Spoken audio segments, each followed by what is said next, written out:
Okay, for those of you in program, this is step 11. And for those of you not in program, this is how to brainwash yourself. I started on step 11 when I got into this program because it was the only step that I could actually work. And now it's 30 years later.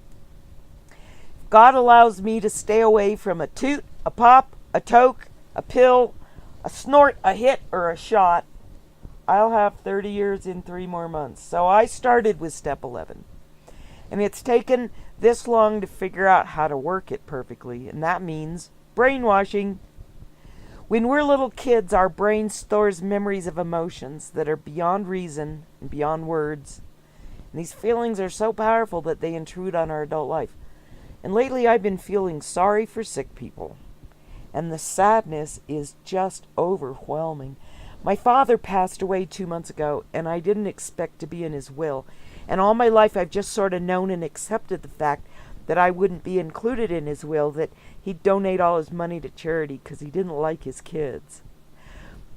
But I got a call last week from my sister that I was included in his will, and he's left me his car, a 2000 Avalon. And I'm so shocked and stunned that it's affected me physically. It completely drained me. So I took 2 days off and rested, and I did cinema therapy and ate some good food and rested and thought that I was over it. But I went to put on my boots yesterday and I was just exhausted. I couldn't go out to dig dirt. So I laid down this morning and did this brainwashing technique, which is step 11. And I'm sharing it with you because it really works. No amount of reason works. No amount of talking, no amount of distraction helps when there's a feeling that's interfering with your day. And you'll know it. It can be fear or worry. It can be disgust. But this incredible sadness, I don't even have words for half of these feelings. In the ACA Red Book, there's a list of feelings for those of us who can't describe how we feel. So I was just feeling sorry for sick people. Oh, God, how sad. They're so dysfunctional and so hostile, so destructive, so incompetent and tyrannical, so mean and disgusting and dangerous. And they're so unhappy. I was wondering why my dad didn't give me his car when he went into assisted care, instead of letting it sit in the parking lot for 4 months. But when I think about it, I would have done the same thing. When I'm 84 and have to drive myself to assisted care, I want to think I'll be coming out of there. That at any time I can just get in my car and drive away. But I was feeling really sad and no amount of reason was helping, so I needed some brainwashing. What we can do is you get at least a half an hour or a morning where we don't have to be anywhere, or just a little time before going to sleep at night. Get in a warm, comfortable, dark place and pull the covers up over your head. Get really comfortable and safe. Close your eyes and make yourself feel that feeling as strongly as you can. Tell your brain to go ahead and get as sad as you want, or as afraid as it wants to be, or whatever the feeling is. Just try to make that feeling come as strongly as you can. Tell your brain, okay, brain, it's time to feel this feeling as much as you want. Go ahead, get sad, or get scared, as scared as you can, and in no time at all, huge tears will come. Honest, that's what happens. Remember that you only have to do this once, and that it's a permanent cure. It lasts forever, a one-time deal. But get that feeling to really come completely, and when it starts to fade, search your brain for anything else that makes you feel that way, or that ever made you feel that way. And when the feeling starts to lessen again, make up stuff to get the feeling back. Imagine being sad or afraid, and get your brain to wash itself completely clean of that feeling until you can't feel it anymore. What you will feel is a tremendous peace and harmony and strength, and it will last for the rest of your life. It's a permanent thing. Brainwashing. There it is.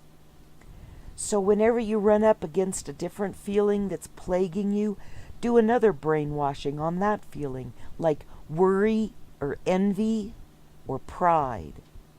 Pride is self-pity. I used to get a kind of fear that would turn my knees to water, but after doing this just once, that fear has never come back. And it only took a half an hour or less. It's miraculous. Psychologists try to get you to talk and reason and think of alternatives or distractions, but none of that works with these deep, deep feelings that are beyond our conscious control. Drugs and alcohol work, because you put your dollar down on the counter and say, "I need a beer," and pour it down your throat, and your feelings will immediately change. Well, they get different, but it's immediate relief. Comfort and relief. That's why thinking through the drink doesn't work, because feelings can't be controlled by thought. Feelings need to resolve themselves, like an electric circuit completing itself, or lightning finding ground. It's called grief work in ACA, or emotional purging, but just covering up or avoiding the feeling makes it come back sometime, and it always comes back a little stronger. So it needs to be washed completely from the brain. So if we get in that safe place and completely let our brain have its way with the feeling, it will get done with it in a one-time deal. So go ahead, get in the dark place, be safe and comfortable, and let your brain go ahead and feel that feeling, that fear, that sadness, that loss, that grief. Feel the sadness and, oh, those sick people. Oh, people are so sick. They're so lost. They're so terrible and destructive and mean and so hateful. Oh, I feel so sorry for them. Get your brain to feel it as strongly as you can. And it will be like a huge wave coming in and breaking, curling over, and just crashing on the beach. And it should bring tears. Feel that sadness or worry or fear or whatever word you can give that describes why you're feeling bad. Feel as bad as you can for as long as you can. Get it going as strongly as you can, and it will crest and fade. But search for another wave and then another until there's no more waves all the way to the horizon and beyond. And it'll be forever. Let your brain search itself like searching a computer memory till you can't come up with any more of the feeling. And you won't even have to remember a specific incident. And if you do, the brain immediately passes it by. It won't dwell on it. As soon as you allow the feeling to come, it'll fade. And so you need to get more fuel for the fire. Get another log. But you'll keep running out. And the feeling just escapes. So imagine situations where you might possibly feel that. But as soon as that scenario comes to mind, it'll pass away. The feeling dies. Most of our childhood, we simply can't remember. When we were little kids and were cold and lonely and afraid because our parents were fighting, or we were babies before we could even talk at all, but our brain remembers the feelings as accurately and sharply as you remember things that happened to you as an adult. The brain has memories of feelings that are beyond our conscious recall. So that's why psychotherapy doesn't work, why it's just a temporary band-aid or mere crutches. The brain needs to complete a neural pathway. It's a physical thing.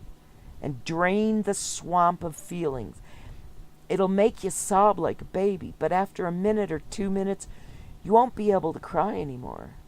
The feeling will stop because you're in a safe place and you want to do this. Nobody's making you do it. You're not sitting in some psychiatrist's office with only an hour to try to explain how you feel. This is between you and God and nobody else's business. This is step 11. And when you're done, you just feel good. You don't feel bad anymore. And you never have to feel that way again. You're done. And it's over. and it'll stay that way. This is a one-time deal. So welcome to heaven, fellow 12-steppers. The original manuscript in the Big Book said, here was heaven at last, and they changed it to haven at last, so they wouldn't sound too religious, because, you know, they'd just been through Prohibition where all the religious ladies, all the nice Christian women, wanted to keep the men on the farm after they'd seen Gay Paris in World War I. They wanted to keep them on the farm, so they passed Prohibition. And the Big Book writers in 1935 didn't want to sound too religious. So, welcome to heaven, 12-steppers. I'm looking forward to getting out digging dirt today. And what a wonderful, wonderful thing it is to be free of feeling sorry for sick people. In step 4, I grasped it intellectually. But today I finally got around to doing a brainwashing on it, and I'm good. So try it, let me know, comment below, and thank you for sharing.